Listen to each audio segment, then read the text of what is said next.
find that within each of the denominations, you're going to find quite a variation.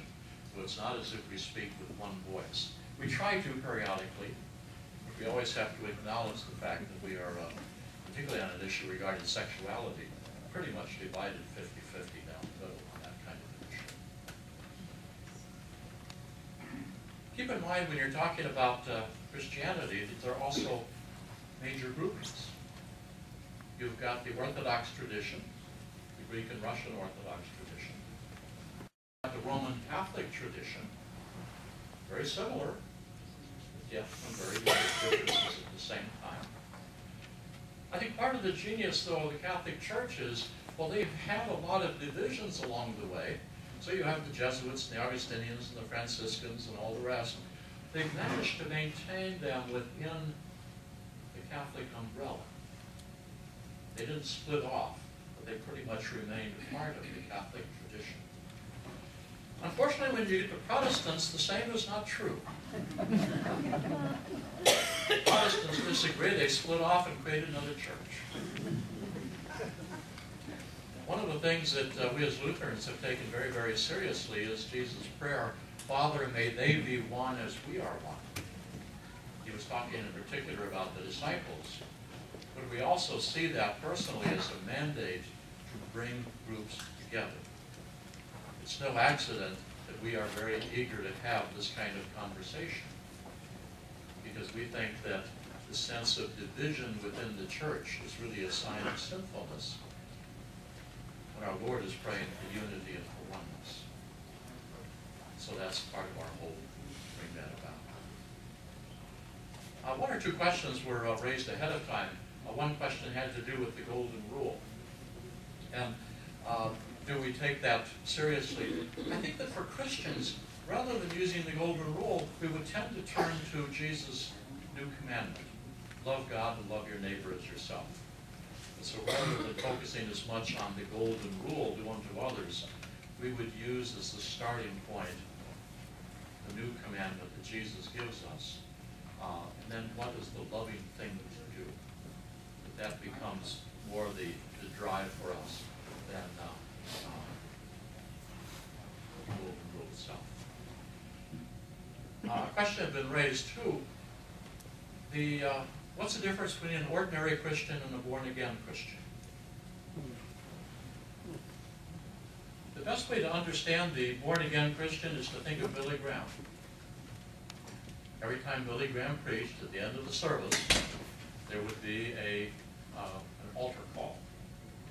If you are willing today to give your life to Jesus Christ, we ask you to come forward, make your commitment here, and people will look back and say, on April 12th at 5:45, I came forward and I became a Christian. That born-again movement is going to place a great deal of emphasis upon your decision for Christ.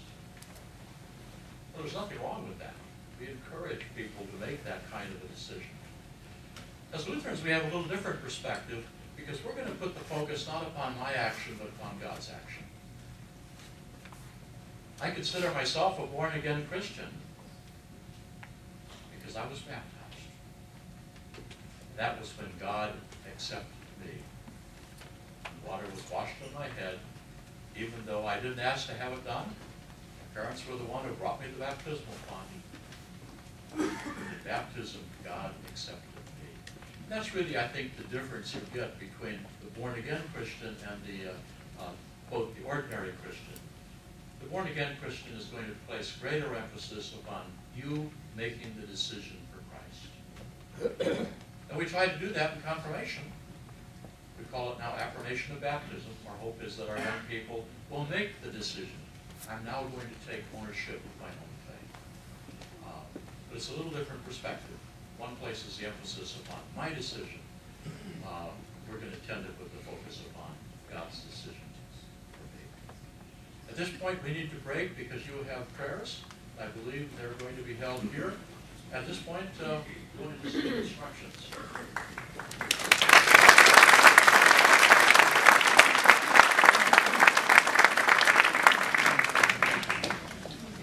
Thank you very much, Reverend Don. we had different perspectives. As those of you who were in attendance at the synagogue and at the Prince of Peace Lutheran Church, heard those two perspectives, and we'll come back. The program will continue after a break for the prayer, and there will be responses from both the Jewish perspective and the Islamic perspective, and then it will be open for questions and answers. So we'll take a break for 10 minutes. Okay. Thank you so much. Please be patient.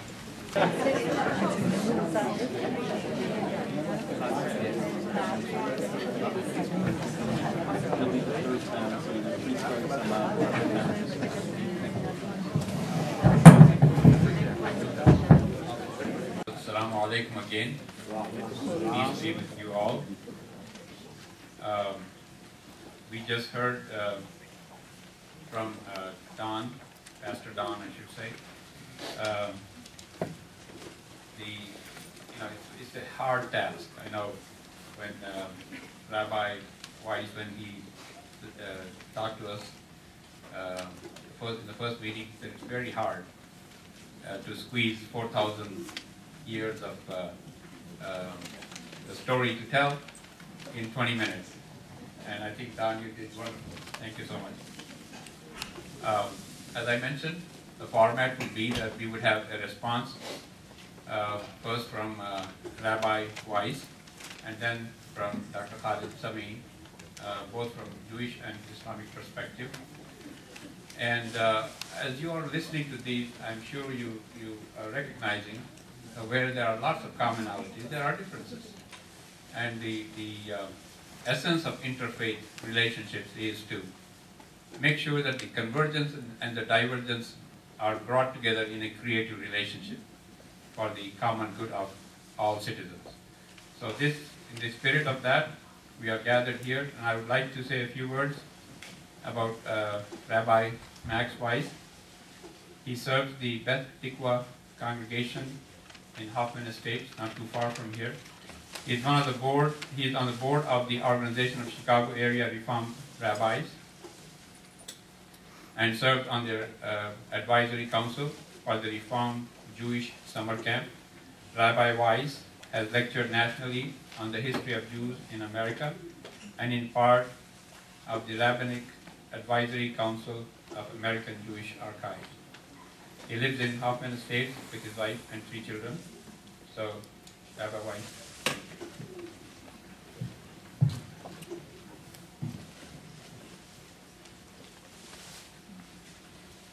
First, Mr. Khan, I'd like to say how much I appreciated your remarks about this really being the beginning of the conversation and the importance of our understanding our differences as well as our similarities.